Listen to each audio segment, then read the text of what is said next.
ഈശോ മിശിഹായ്ക്ക് സ്തുതിയായിരിക്കട്ടെ. അവർ അവനെ നിർബന്ധിച്ചുകൊണ്ട് പറഞ്ഞു, ഞങ്ങളോടുകൂടെ താമസിക്കുക, നേരം വൈകുന്നു, പകൽ അസ്തമിക്കാറായി. അവൻ അവരോടുകൂടെ താമസിക്കുവാൻ കയറി. വിശുദ്ധ ലൂക്ക അറിയിച്ച സുവിശേഷം അധ്യായം 24, 29 വാക്യം. സഹനത്തിന്റെയും ത്യാഗത്തിന്റെയും വഴികളെ ഭയപ്പെട്ട് ലക്ഷ്യം മറന്ന് നടന്നു നീങ്ങിയ ശിഷ്യന്മാരുടെ കൂടെ ഈശോ യാത്ര ചെയ്തപ്പോൾ വഴിമധ്യത്തിൽ അവർ ഈശോയോട് നടത്തുന്ന ഒരു പ്രാർത്ഥനയാണിത്.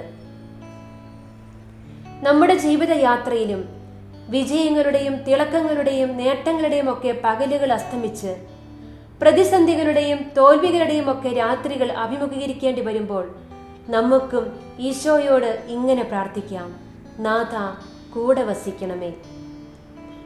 പഴയ നിയമത്തിൽ മോശ കർത്താവിനോട് ഇങ്ങനെ പ്രാർത്ഥിക്കുന്നത് നമുക്ക് കാണാനാവും: അങ്ങ് ഞങ്ങളുടെ കൂടെ വരികയില്ലെങ്കിൽ ഞങ്ങളെ ഇവിടെ നിന്ന് പറഞ്ഞയക്കരുത്.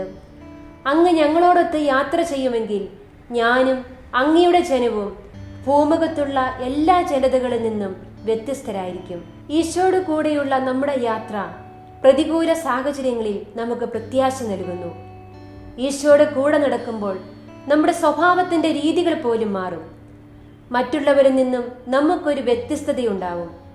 അതുകൊണ്ടാണ് പത്രോസ്ലീഹ ഞാൻ അവനെ അറിയില്ല എന്ന് പറഞ്ഞ് ഈശോയെ തള്ളിപ്പറഞ്ഞപ്പോഴും ഒരു പരിചാരിക വന്ന് നീയും അവന്റെ കൂടെ ഉള്ളവനാണ്, കാരണം നിന്റെ സംസാര രീതി തന്നെ അത് വെളിപ്പെടുത്തുന്നുവെന്ന് പറഞ്ഞത്. ഈശോയുടെ കൂടെ യാത്ര ചെയ്യുമ്പോൾ നമ്മുടെ സംസാര രീതികൾ, പെരുമാറ്റ ശൈലികൾ എല്ലാം വ്യത്യസ്തമാകും. പൗലോസ് അപ്പസ്തോലൻ പറയുന്നത് പോലെ നിന്ദിക്കപ്പെടുമ്പോൾ നമ്മൾ അവരെ അനുഗ്രഹിക്കും. ദൂഷണം പറയുന്നവരോട് നല്ല വാക്കുകൾ സംസാരിക്കും. ഈശോയുടെ സാന്നിധ്യം നമ്മുടെ ഹൃദയങ്ങളെ എങ്ങനെ രൂപപ്പെടുത്തുന്നുവെന്ന് സുവിശേഷം വ്യക്തമാക്കുന്നു. നമ്മിലുള്ള പരിവരുത്ത വശങ്ങൾ മൃദുവാക്കപ്പെടുന്നു, വളഞ്ഞ വഴികൾ നേരെയാക്കപ്പെടുന്നു, അഹങ്കാരത്തിന്റെയും സ്വാർത്ഥതയുടെയും കുന്നുകൾ നിരത്തപ്പെടുന്നു, നിരാശയുടെ താഴ്വരകൾ പ്രത്യാശ കൊണ്ട് നികത്തപ്പെടുന്നു. സഹനത്തിന്റെയും പ്രതിസന്ധികളുടെയും ഇരുണ്ട വേളകളിൽ കർത്താവിന്റെ ഈ വചനം നമുക്ക് ബലമേകട്ടെ. നിന്റെ സൂര്യൻ അസ്തമിക്കുകയില്ല, നിന്റെ ചന്ദ്രൻ മറയുകയില്ല. കർത്താവ് നിന്റെ നിത്യപ്രകാശമായിരിക്കും. ഇനി ഒരിക്കലും രാത്രി ഉണ്ടാവുകയില്ല.